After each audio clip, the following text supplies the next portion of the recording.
To be honest, this is my first podcast, so I'm Nice. not like a pro at this or, you know. Well, this is only my fourth podcast. Okay, good. So I think we're in good shape. Good. So, Christian Bendo, Yeah. right? Yep. You're an artist, Yep. sculptor. Yeah. The thing I love about doing these episodes, Uh-huh. when I don't really, like you and I don't really know each other. Yeah. We've met, this is like the third time. That's true. So it's wide open. I'm like, I'm going to learn so much, Okay, good. right? Yeah, in this next hour or two. Yeah. So, but you're an artist, sculptor. Yeah, so Where are we right now? Yeah, this is my resin studio. Okay. It's in one of my garages, but this is where I do most of all of my resin work, and then some other things in here. My wife does some of the heat press back here, things like this that. thing right behind Yeah. you. Okay.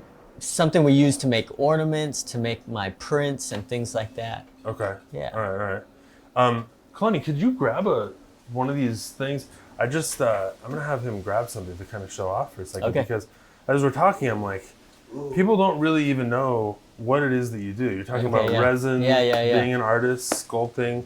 Let's take a look at just one example is good enough right now. Yeah, They're I know. also great, though. I appreciate it, brother. It's hard to choose. They're all a just little one. different, right? You like It's this hard one? to choose. That was interesting. There's 8 good. skateboards off screen. So Yeah. you don't just make skateboards. No, that's right. So I really do art on local Hawaiian woods, Look at this thing. but then these things came about through actually COVID. I was trying to get exercise Right. and I went to Walmart to buy a bike. And when I went to Walmart, there was nothing on the shelves, right? Right. There's no bikes, no exercise equipment. And my wife and we were walking every day, and I got tired of walking. I was like, I need something else. And I used to longboard in college, and so I said, I'm going to order wheels and trucks. I'm going to make my own longboard, and then just have fun like that. Right. And so I made my first longboard out of coal wood, actually. And other people saw it, and they said, man, I want one, you know? And so that's the one. This is my original. This is the OG. This is the OG longboard. Yeah, that's the OG. No kidding. Yeah. So this still has a little bit of resin work Yeah, here. that's right. That's right? So I thought, I like these like wood pieces that maybe regular woodworkers wouldn't like. Yeah. Because I feel like they have a lot of character. Right. And you can make them beautiful just by filling in some of the holes like that. You know? Right. Yeah. So you started doing this, and then is this level of work or this type of artistry, is this something that you always wanted to do? Yeah, good question. I don't think I ever saw myself doing this level, to be honest. Right. I've always kind of grown up doing art because my mom's an artist. She went to art school. Oh, okay. Yeah, Academy of Arts in San Francisco, and my dad grew up in San Francisco. So the two of them met in San Francisco and moved to Guam, where my mom's family was at the time. And so that's where I was born and raised. And so I grew up doing a lot of art, but I didn't focus on art. My major is actually a Bible major and a master's degree in Bible, MDiv. Oh, Yeah. so you went to Seminary. Yeah. So I went to Okay. seminary, and during this whole time, I've been doing art. My wife was like, man, you're always studying. You need to do something fun for yourself. So I started doing artwork, and then whenever we'd visit her family, they would have me paint murals in the kids' room and stuff, and I loved it. It was like a lot of fun. And so I moved back to Guam with my wife, and then we were ministering at a church. I was a youth pastor there. And then on the side, I started selling my art. I did one craft fair, and when someone bought like 2 of my originals, at the time, like my originals were only like $90, but I thought that was expensive. Right. And so when someone bought that, I was like, whoa, my wife was shocked too. And we're like, wow, this is cool. Someone appreciates what I do, you know? And so I just kept going with it. And then we ended up moving here about 6.5 years ago. Okay. And then I paused for a little bit, and then I picked it up again. And then I did 2 years of teaching here at a Christian school. And then Here in after, Hawaii. yeah. Okay. What school? Hanalani schools in Oh, Mililani. I know Hanalani. Okay, yeah. My daughter played basketball. Okay, we were just talking against before them? we started Yeah, about that's right. Basketball. Yeah. and how much we both enjoy it. Yeah. And anyway, she played there this Okay. year Yeah. So I against them. taught there 2 years, and then my wife was like, "Hey," because I picked it up again here in Hawaii, and I was doing art so much and trying to be a teacher, and it was hard to juggle both. And my wife said, "Hey, if we're gonna do this, just go for it," you know. Right. And so I decided to pursue art, and then my wife was gonna look for a job, but then we both started working on our business, and then it was going okay. I mean, starting a business is so hard, you know what I mean? Yep. So we were just hustling, going to every craft event, trying to do different products, everything. And this is just the two of you? Yeah, just the two of us. Okay. You don't have any kids at that point? No, that's right. Okay. And then after that, COVID happened. So Okay. 2019, I left my teaching job, summer of 2019. So not even a full year, and then COVID hits. Yeah. And I was like, oh man, what am I going to do? You know? Right. And so we just kind of, what was nice about COVID is we could kind of take a step back from the business a little bit and look and say, okay, what's working, what's not, what do we need to refine, things like that. So this is how many years in? Into my business? Yeah.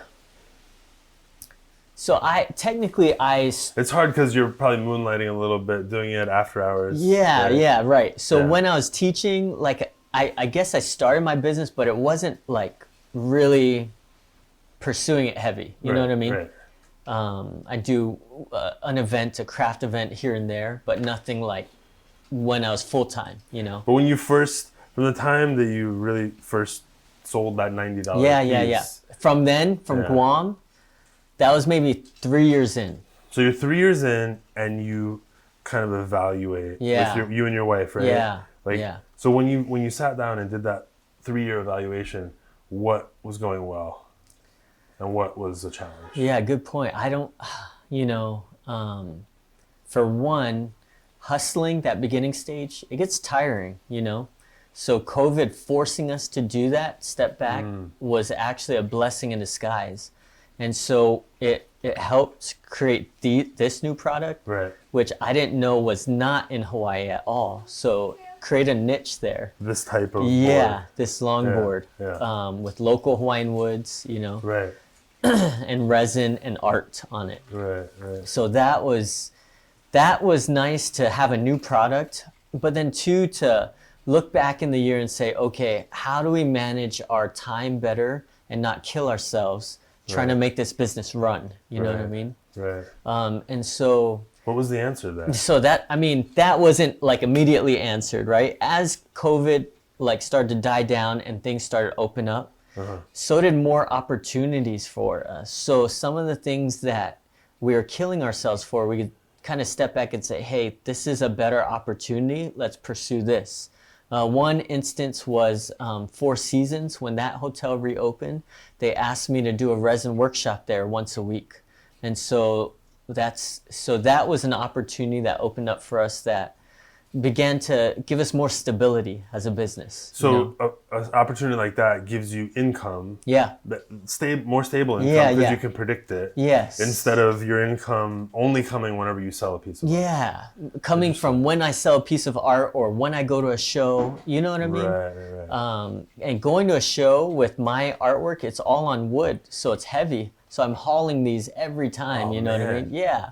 And so we were doing as many shows as we could. I was selling at the military base, Schofield. Yeah. So Schofield, they actually helped me during COVID because military, life didn't stop for them, right? Right. And so they would still buy art. They wanted something from Hawaii to take with them. So that helped, strategically, for me as a Christian, I think, God helped me get in with the military before COVID to kind of help my business keep going. You know what I mean? Interesting. Yeah. So it was trade shows and military. Yeah. And these are some of the access points you found. That's right. So at pre-COVID, that was my main thing. And then after COVID, I had 4 seasons coming in, resin workshop once a week. Got it. And then doing Made in Hawaii. Once we did that, all these other stores started to look at my product and say, hey, we want these in our store. Right. And then so that provided opportunity to say, okay, now we're wholesaling to these stores. And so Another now market opportunity. Yeah, exactly. So now I'm not going to do these markets so much because I'm out there better. Right. And now I'm getting more clients buying on a regular basis. That's great. Yeah.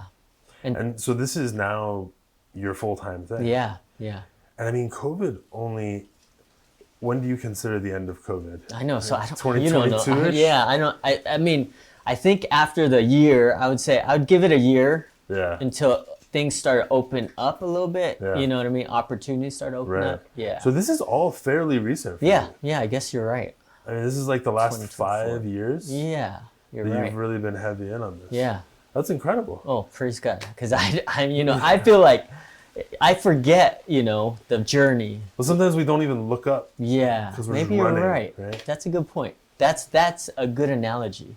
I feel like I'm kind of looking forward and trying to get to this spot. Right. You know what I mean? Right. Yeah. Yeah. So those are some of the things that have happened along the way. If we go back a little ways, is there anything from your childhood or from before you started doing this that you can remember that you look back on and go, oh, it makes sense that I'm doing this now? Oh, that's a good question. I think I've always loved art. When I took my first art class, like official class in high school, I did a drawing and it shocked I shocked myself. I was like, wow, I really like how this turned out. And my mom was shocked. She was like proud of me because she's an artist, right? Right. And so when I saw like, oh man, this is something I enjoy and that I think I've got skill in, I think that's kind of in my heart, kind of set in my heart, like I like this, you know what I mean? Right. But I never thought I would pursue it as a job. And two, like, there's always the joke of starving artists, right? So it's like, it feels so risky to be an artist, you know? Yeah, for sure. And I think, one of the things that I have talked to people about is, what was your interest at first? Was it being an artist or being in whatever trade you're in, whatever the business is, or was it in starting a business? Because some people want to start a business. I see. Right? They have that entrepreneurial spirit where they Right, just and then they're like, wanna- let me just find the thing that I works. see. That wasn't the case for me. You were an artist first. Yeah. I think I was an artist first and it grew to a point where, and as it progressed, and it just needed more time, right? To be a full-time business. Yeah. Right. That's incredible. So, there's so much talk in the business world about scaling, getting bigger. Yeah. Right. And I find that interesting because as a business owner myself, I'm like, there was a time at which I wanted to scale. Okay. And I still do to some degree. Okay. But I also find that there's this point of diminishing returns with work-life balance. That's and true. family life and all this kind of stuff. How do you approach getting bigger and managing family life? That's a great question because I feel like I'm balancing that. I'm wrestling through that. You know what I mean? But I think, so to be candid, my sister passed away in September. Oh, wow. Yeah. And so that's the main reason why my wife and I moved here to Hawaii. Because my sister, she's younger than me, 3 years younger, found out she had cancer, bone cancer, really rare Ewing sarcoma. And the doctors gave her a 30% chance of living. And so I told my wife, I said, hey, if a job opens up here in Hawaii, I want to move here, you know what I mean, to help my sister. And so sure enough, at Hanalani, that's where my brother-in-law teaches. And so we were able to get a job there. My wife taught. And so, we were able to be on this journey with my sister for 6 years. Yeah.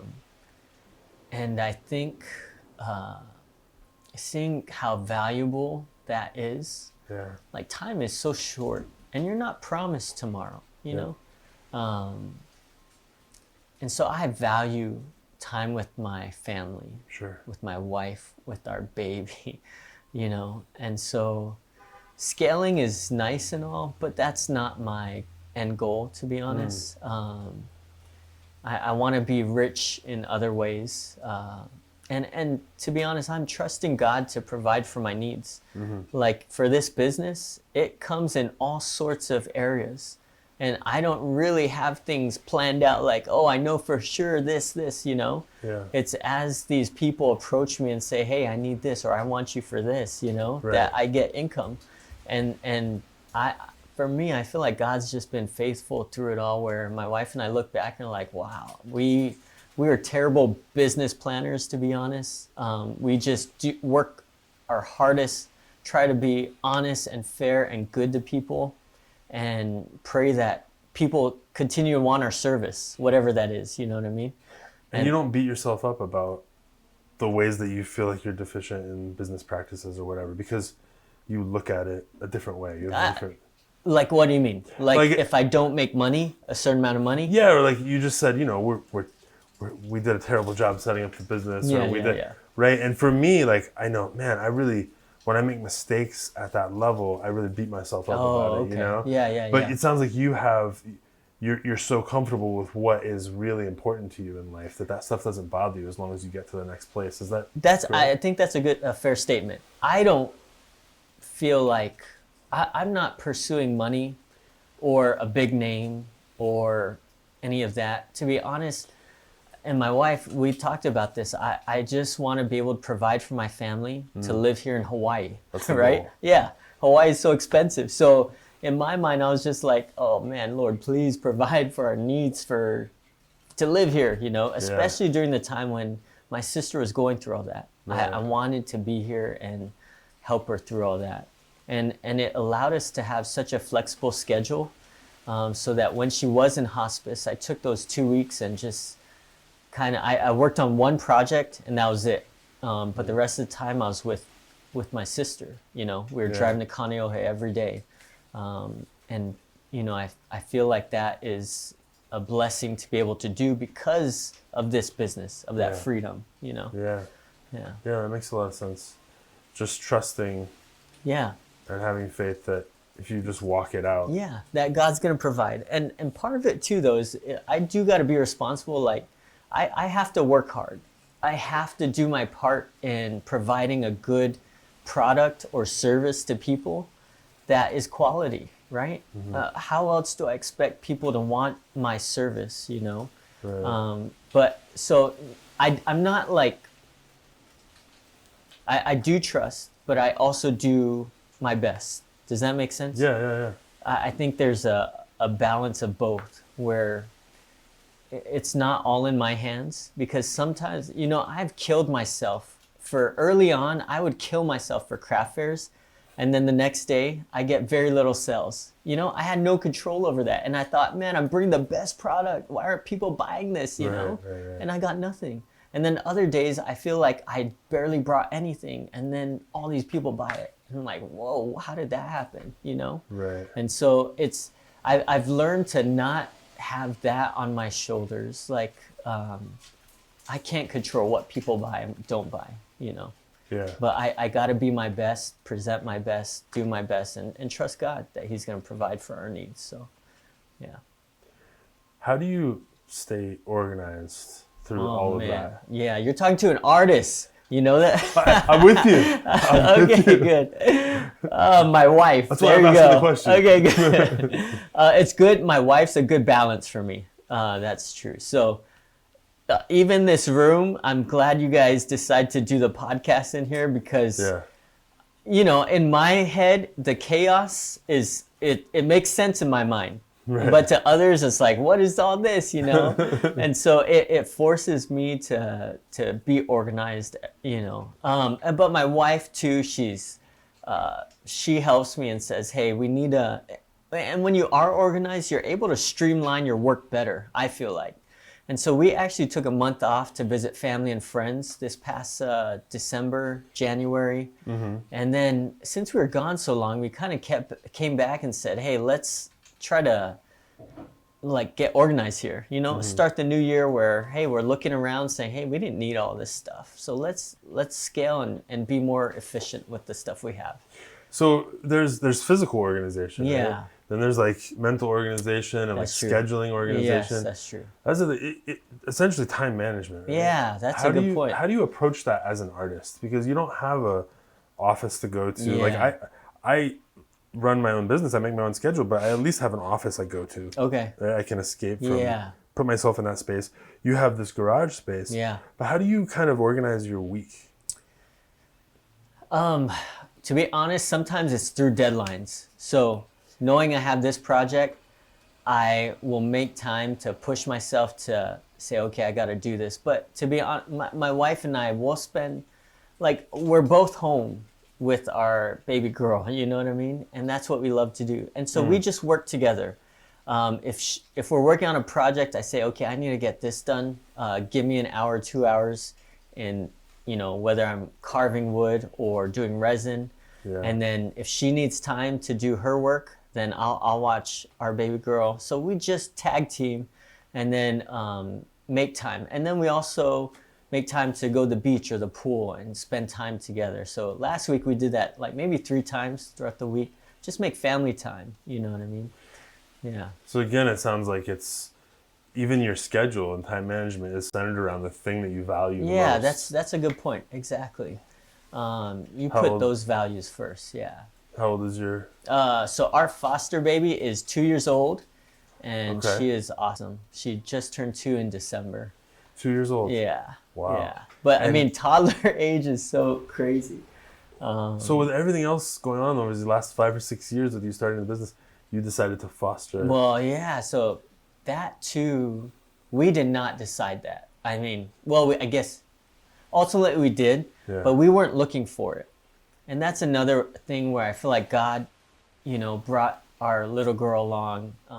My wife and I, we've been trying to have kids most of our marriage, and that's never happened.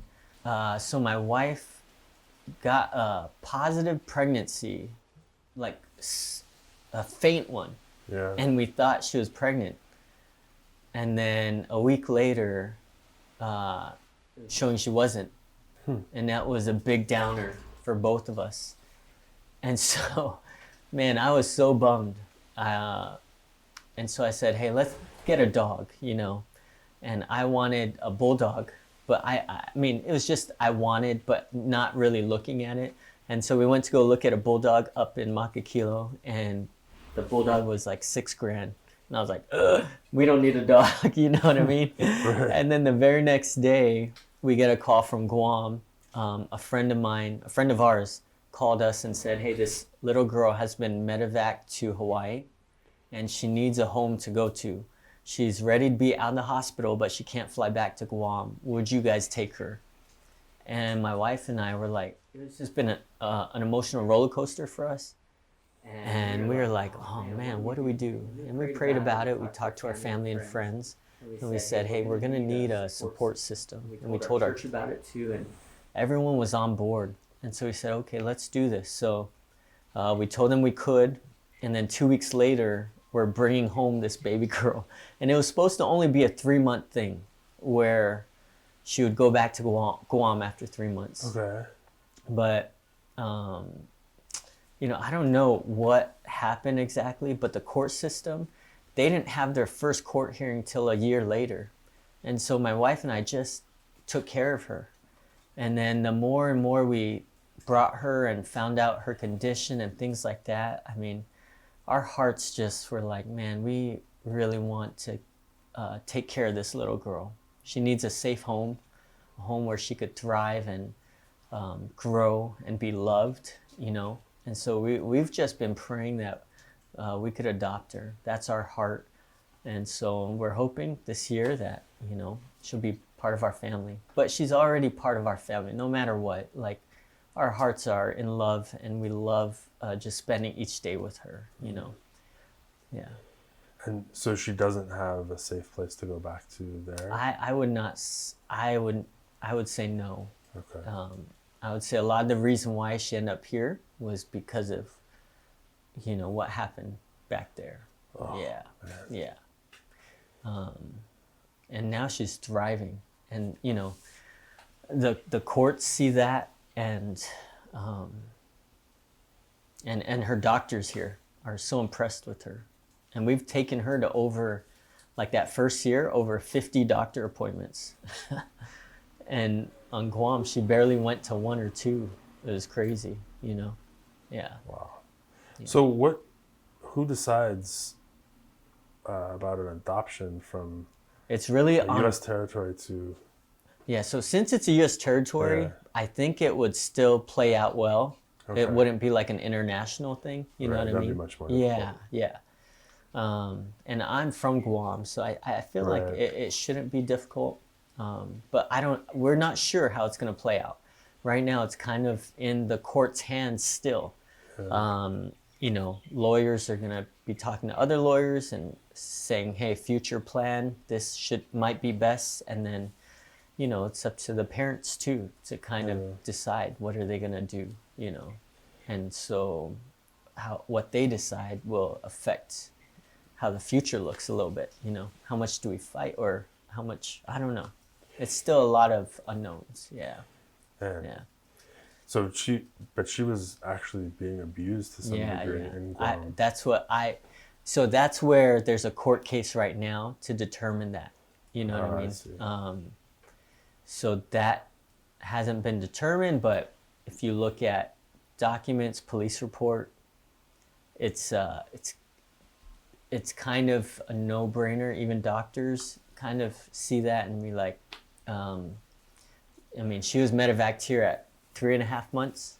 We got her at 5 months. So she was 3.5 months old when she was medevaced. Yeah. She was in the hospital for a month with a lot of injuries, a lot. And so that's why she couldn't fly back to Guam. She needed all the care here, you know what I mean? And that's why we took her to the hospital so much. So actually that year, that was another example of this is taking away from my time, my business, this little girl. Yeah. And I can't control that. So my first few days, I was frustrated because I couldn't work like how I used to work. And then I was just like, oh man, this is terrible. But this was another example where I stepped back and said, okay, and my wife, we talked about it. She had to confront me, and we were like, okay, we got to trust God to provide for our needs, because we can't put as much into our business here if we didn't have this little girl, we did. So I valued this little girl and the time there. We went to different appointments. I couldn't work. And we just trusted the Lord. And every year my business has increased, like thousands of dollars coming in, even when I scale back myself. That's why for me, I know it's not me that's doing it. So I'm doing my best, but at the same time, I'm sacrificing a lot because I value these relationships, and I'm seeing God bless that, and that's where I'm good with that, Right. Yeah. Wow. That's amazing that you've taken that on and have that attitude about it, right? Thanks. But it's also just heartbreaking that, because obviously I think about your little girl, but then it always makes me think, wow, how much of this is happening that we don't even know about? Other places. All over the world. You're exactly right. Even in Hawaii, I can't imagine, And unfortunately, sometimes in the islands, like culturally, it's okay to treat kids that way. You know what I mean? I grew up on Guam, so I would say like maybe the outer islands, I've seen a lot of that. Really? Even at that young of an age, that's I don't know. That's maybe not that young of an age. I feel like that young of an age is more to do with maybe the parents being young. You know what I mean? Just not understanding. Yeah, and not like having that patience for a baby. Yeah. You know what I mean? And not understanding the appropriate age for, I don't even know if you would call that discipline. But, maybe like that. But like when they're like a few months old, they're crying all the time, right? Yeah, and that's just normal. Yeah, it's normal, right? So you can't discipline. Yeah, you can't take out an anger on a baby who has no, they're just crying out for their desires, whatever that is, Right. you know. You just have to figure out what they need and take Yeah, care of it. exactly. I mean, that's heavy stuff. I know. So organizing that and in conjunction with your business, that's a lot. Yeah, that was definitely a lot. But at the same time, you just adjust, you know. Yeah. Especially, like when you have kids, you just make time for that. You know, you value them, right? Yeah, Yeah. for sure. As an artist who's selling pieces like this, I mean, this is the original, right? Yeah. Bring us one more, Kalani. Bring us one more. As long as That top one's kind of cool. Okay. As long as you're monitoring the audio and it sounds good, you can also bring us a skateboard. And just to be clear, I mean, they can see some of your other pieces if they go to your Instagram account. Yeah. It's not just skateboards, like we said. There's wall art. I mean, there's a piece behind you here. Yep. That's like an ocean life. Yeah. So scene, my forte, or what I like, are really ocean stuff. Because I grew up on Guam. Like snorkeling is so common, you know. Yeah. Because there's coral reef everywhere. Look at this thing. I mean, look at the textures on this. Yeah, thanks, man. So this is coral wood with lays inside. So you may not be able to see it, but this is meant to sort of mimic grit. sand. That's so I actually But buy this. artistically though. Yeah. On the top here, this texture. It glows in the dark. So Oh, I get wow. it from a mainland company, but I wanted something translucent, but yet somewhat cool, you know? So Right. it glows in the dark, but at the same time, you could still see the design of the board, Right. right? Because Right. it's not like the typical black sand or black grip that's over skateboards or longboards. You know what I mean? Yeah. To me, I wanted this to be an art piece 360, where you're looking at it on all angles and just enjoying the piece. And how you can ride this as You well. can, Right? yeah. It's nice and Kalani Lonnie jumped wrote, on it. yeah, he did. And He he rocked said it, it was man. He smooth. did great. He Said did it was awesome. And then, so how much does this go for? So right now, my Cole ones go for $950, right? That's $950. That's not right. $9.50. Yeah, that's right. That's right. So very sure. Yeah, and that has changed. Like maybe 6 months ago, my Cole one was going for $650, but I've changed it a lot since then. So like this one has half of it is a resin. I mean, is a lay inside. You know what I mean? Right. 2 lays. Inside of the resin. Yeah, plus the wood. Plus the wood. So I mean, the value of this one is so unique, so different. No one else is gonna have this type of board. Right. I don't hear the conversation. I hear conversations about business tactics. Okay. And I hear conversations about life and like How does the calling two- and purpose. Yeah. But I don't hear conversations about both. I see. Because people have to be thinking about both. Yeah, for Right? sure. Especially if you're a business owner, running your own business, you're doing both. Right? There's this idea of hustle culture right now, right? Where it's just, the answer is always to just go to harder. grind. Right. Well, that's not true. Yeah, that's not. Or what's the secret to be able to do it all? Well, you know what? Sometimes the answer is you can't do it all. Yeah, that's you true. You have to make a sacrifice. That's a good point. That's exactly right. That's exactly right. And if you don't decide what you're going to sacrifice consciously, it will be decided for you along the way. Yeah, that's true. That's a good point. That's a great way to think about it, Nick.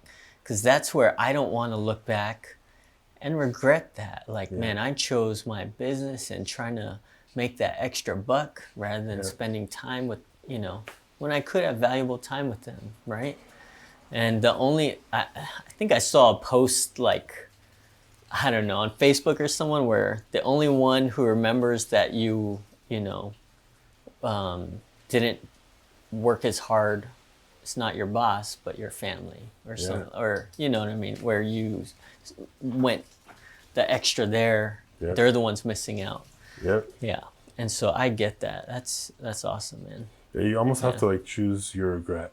Yeah. Because like you're gonna, even if you make the sacrifice, that's why it's called the sacrifice. Yeah, that's right. That's right. Like, one day you might be like, how big could I have built my business? Right. But that regret, in my opinion, is nothing compared to the opposite of like regretting time with your family. That's right. And kids and stuff. And then to me as a Christian, like God will bless your hard work and and what you put out there and how he leads you. And so you got to trust him with that part too. You know what I mean? Yeah. I don't know. No, that's Yeah. I believe that as well, and Yeah. that's been sometimes that's easier than others. Yeah, Right? you're right. You're definitely right. Like when I first started my business in 2017, 2018, it just felt like every step of the way I was getting confirmation. Wow.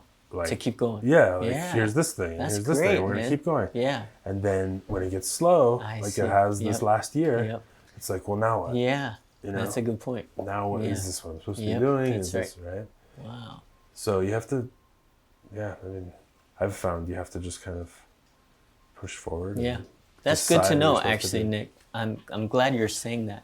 Right now, my year, every year has been more than the last year. But in my mind, I'm like, there could be a year where it's not, and then what? You know what I mean? So Yeah. that's where I too, I'm trying to be strategic in thinking through that as well. Because I'm like, will this go on forever? I don't think so. So I'm like, Right. will this? And so actually with art, the trajectory that I want to go is that where I'm seeing like, I want to refine my artistry craft like this. You know Okay. what I mean? Painting wise. Because I've seen artists that when they stick in it for the long haul and they get really good at what they do, like their paintings are super valuable, right? Like, Right. there are guys up there in the North Shore where one small painting like this is 30 grand. You know what I Right. mean? I'm like, What's the spot in Haleiwa? yeah, like up there. So Yeah. I do my art's in one of those galleries, Oh, but nice. it's not in that expensive gallery. You know what I mean? Right. Yeah. But that is kind of my goal to pursue as an artist, as far as like what will help me kind of level out a little bit. You know what I mean? Right. For right now, like I'm doing like these resin workshops and things like that. I'm young and it's fun to do for me. And it's a great service for people, so I don't mind it. But do I see me doing that forever? No. You know what I mean? So you want to make, and this is maybe goes back to the scaling conversation a little bit. Is like, Yeah. if you were to scale, you would be more of like doing less an economy of scale in terms of a lot Product. of small pieces Yeah, for that's less money, right. and That's more right. like large. Yes. So that would be Higher my price goal. pieces. As far as scaling goes, Yeah. less of hands-on, like doing some menial tasks, and more of focusing on my specialty, which is like painting, right? Make one Crafting. painting or craft, Yes. and that sells for a price that can maybe That's get you right. 6 months or a year Exactly. by itself. Exactly.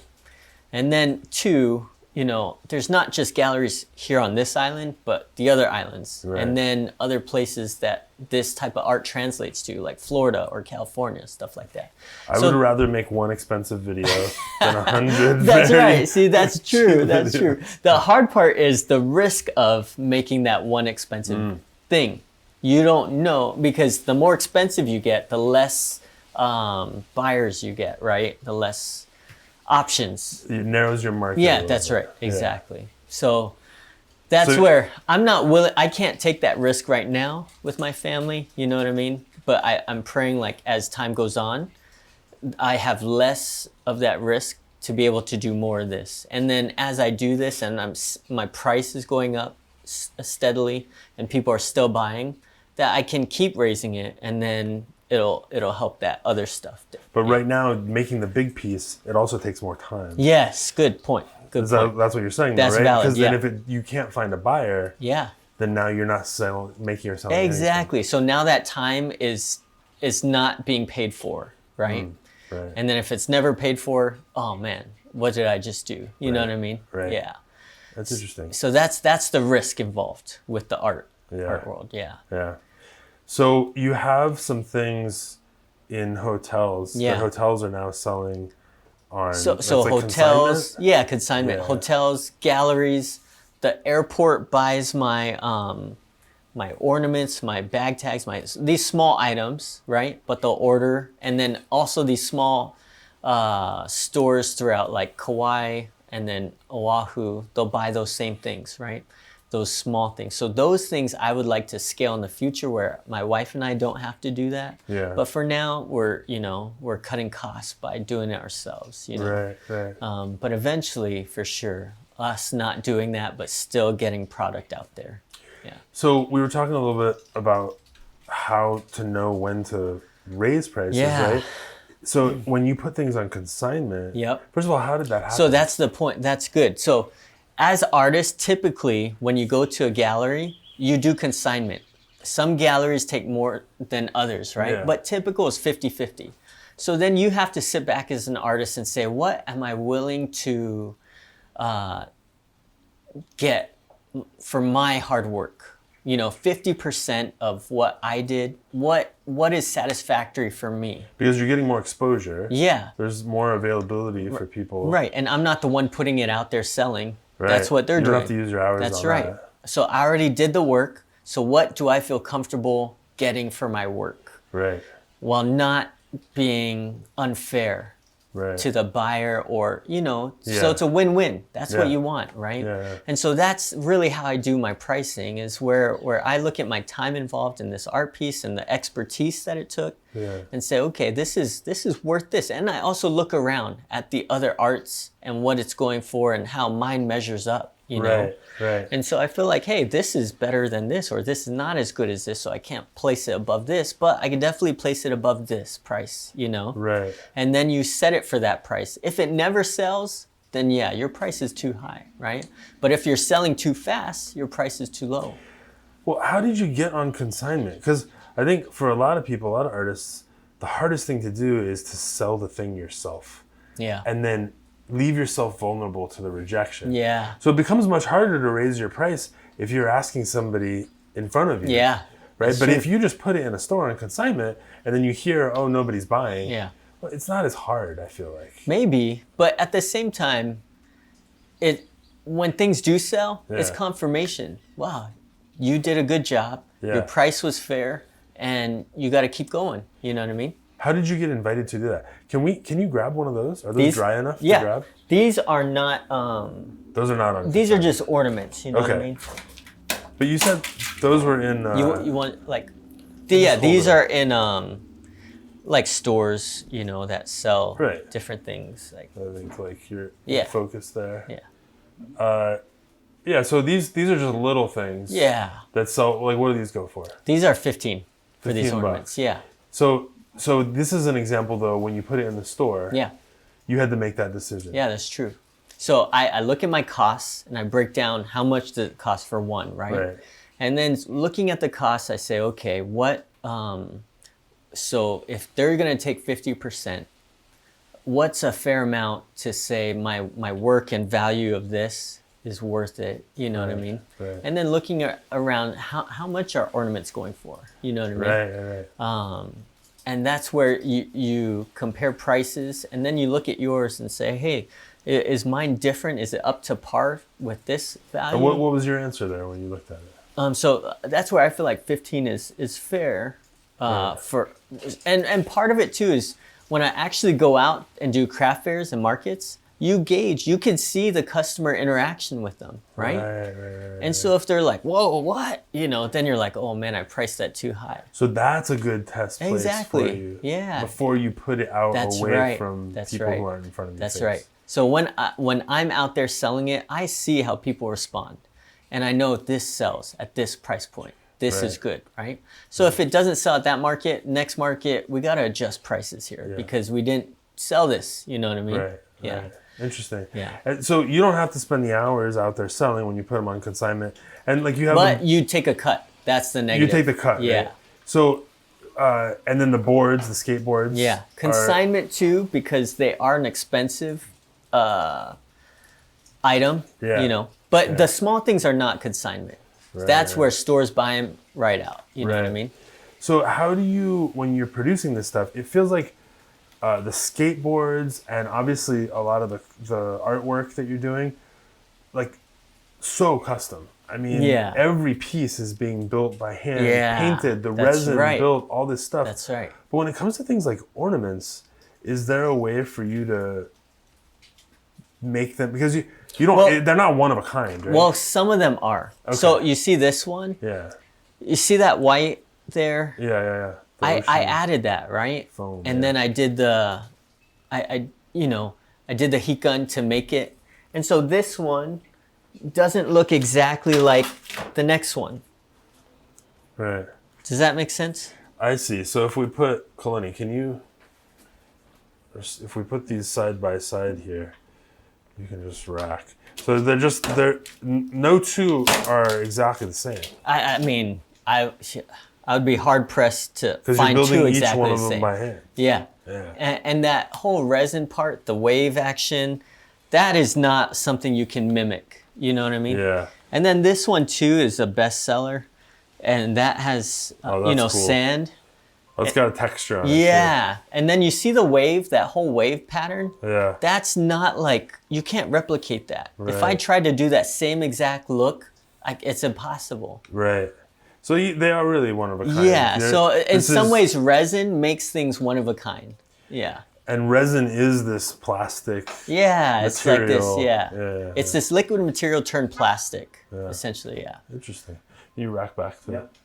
So where do you source all of that? Yeah, so most of my wood sources all local, all Hawaii. As far as the resin goes, I have to order that on Amazon. It's hard to get resin here in Hawaii, or it's really expensive. Right. You know what I mean? Right. Yeah. Huh. Interesting. All right. So what is the? I'm curious, like, what the history Of resin? this type of art Yeah, I is. don't know. You know, that's a great question. So for me, I was an ocean artist, right? And then I saw a resin artist here in Hawaii, and I was like, wow, that looks just like the ocean. How cool would that be to incorporate that into my water scenes, you Right. know? Because it fits. And so that's how I incorporate it into mine. I saw this resin artist who inspired me, and then she had a whole different look, and so I just tried to incorporate it where it made sense for my art. Yeah. Yeah. That makes sense. It sounds like the process of raising the price for you was more natural once you started going to these shows, because you saw Yeah. people's reactions. That's right. And you can compare it to competition, right? And then even in galleries, when you put it in there, you compare it to competition. You say, hey, this is where it is. But you have to be fair to yourself. Like, you can't, if you overprice yourself, no one's gonna buy, right? If you Right. underprice it, that's not fair to anyone else too. And you should get your value, you know what I mean? And two, when certain places are selling your work, Yeah. the customer base expects a high value, right? So that's where you can say, hey, my stuff fits this customer base. Got it. It's worth this much. Right. And so I can increase that, right? Finding- If you keep, like before I was just doing markets, so the people that came to see my stuff didn't have a lot of money. So I put my price point to where they thought it was good, right? Right. But then once I saw my stuff going to more expensive places and selling for that price, I said, man, I can't lower it. It's worth this much. You know what I mean? People are willing to pay this price for it. And sure enough, when I did it, people are like, yes, I want it, you know? How did you get to some of those expensive places initially? Yeah, Was it that's- just somebody found you? It's like Just an one invite? thing to the next. So for 4 seasons, I had a friend who worked concierge, and then I had other artist friends who did things for 4 seasons. And I asked them, hey, how do I get involved? They used to do like a market there, a night market. And so I said, how do I become part of that night market? And they gave me the connection, and then got into that night market. And then I knew the lady who ran the night market. And when the hotel reopened, she asked me to do something for the guests. And that's it is somewhat connections, and you're putting yourself out there and saying, hey, this is the direction I want to go. How do I get to this place? You know, Right. I wasn't laying around being like, they got to find me. You know what I mean? Right. Yeah. Interesting. What can you remember a time, like, as an artist? I find this really interesting because I remember first making video content, and I remember seeing things that I enjoyed, right, Yeah. and going, man, I want to make something that feels Yeah. like that. That's right. Yeah. And then trying it, Yeah. and it didn't feel like that at all. and Okay. it sucked. You know, because like that's how you start. That's right. That's true. But did you have that experience when you were first starting to do art? When I first was messing with the resin. Long time ago, to be clear. No, I mean, no. I guess, yeah. I don't, I mean, now that I've been doing it for a while, you don't mess up like that as much because you kind of know, you know what I mean? But I don't know, maybe I'm wrong because I'm trying something new here and I'm like, man, for a moment, I'm not liking how it is. Yeah. So I got to readjust as I keep working on it. Yeah. I feel like it takes our ability as artists a long time to catch up to our taste. Yeah, maybe you're right. That makes sense. That's true. Or maybe it was just me making content. Maybe you just made amazing stuff. No. Right off the You're bat. right. It's not like, I mean, but the nice thing about art, I think, or good artists, they get better as they work on it, right? Yeah. Or should, yeah. It's also not like an athletic pursuit. You don't tail off. Yeah, Hopefully that's true. it just Exactly. It's different in that sense. gets better. Hopefully. Yeah, exactly. Over time. Yeah. You would hope. So this podcast, you're only going to get better from here. That's right. Thank you. Well, I think this is pretty I'm good. just kidding. So when you kind of look at everything that you do, you know, your art and everything, I think it's interesting. You said your mom was a painter. Yeah. Was your dad an artist as So well? he is self-taught. He took art classes in college, but he didn't major in it. Okay. But he is self-taught. So him and I have done some art pieces together, and my mom and I have done some art pieces together. Yeah. So, I mean, some people, they're doing something completely unrelated to what their that's parents true. did these days. Yeah. But you're really... Well, so I'm living my parents' dream, they said. Okay. Because my mom, her major's art, and she did graphics for a hotel on Guam. She taught art classes, but she never like fully did art as her job. You know what I mean? Got it. And my dad was a computer programmer. Oh, wow. And so they actually help me with my business when they're here on the island. And they love it. So it's a win-win. But yeah, they said I'm doing their dream job. Nice. Yeah. When you look at everything you've done, and you know, we all have to kind of look forward to the end of our careers, the end of our lives. Yeah. What does that look like? Yeah, what's your goal? Like, I think we spend a lot of time these days not thinking about kind of the end of our lives because we're just running. You know? You're right. Going so hard. But what's your goal? What do you want it to look like in the end? You know, I haven't put an end in sight for my art business, to be honest. For my life, I want to impact people. Like being in ministry, I got paid way less than what I'm making now, but you know, those relationships, that life touching life was worth everything. You know, years later you look back and those people still, like, you know, your previous students, they still contact you, they still like look forward to hearing from you, things like that. And that is, to me, worth it in life, you know. So I don't necessarily have a plan for my art, to be honest, like an end goal there. But I do want to impact people for God's glory, you know, not myself, not where people are looking at Christian like, oh, he's so amazing or wonderful. Like, who cares? No one's going to know about me, you know, and however many generations, you know. But the people that I interact with, rub shoulders with, like, I hope they do see Christ in me, in our interactions, in the way that I am serving them, or I you know, whatever that is, you know. That means more to me than some end goal. Because, you know, my sister only lived to 36. Who knows? I might not live till 50. You know what I mean? I might not live to see these end goals. And then I want God to navigate my life however he sees fit. And so as long as he blesses his art and provides and shows me what he wants next, that's what I'm going to do, you know. But I think my heart right now is to work hard at my art business, but also to serve my church and the people there and my family, my immediate family. Yeah. So that's a great question. Like when my sister passed, it makes you rethink life, right? And see what's valuable here, what's worth pursuing, spending time in. And my sister, she wanted to do art. She was an artist, but her art never took off like mine did here in Hawaii. But yet, the people who knew her, who loved her, her church, her funeral service was packed. They had to end the line early because too many people were there, know.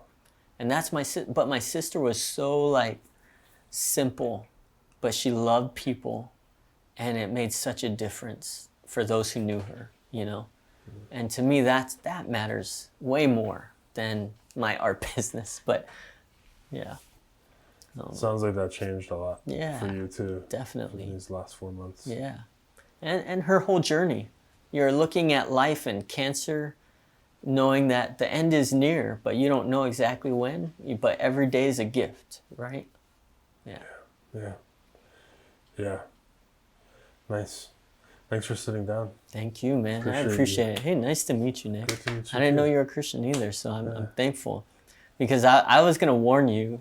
Actually, I was going to be like, for me, my point of view is a Christian point of view.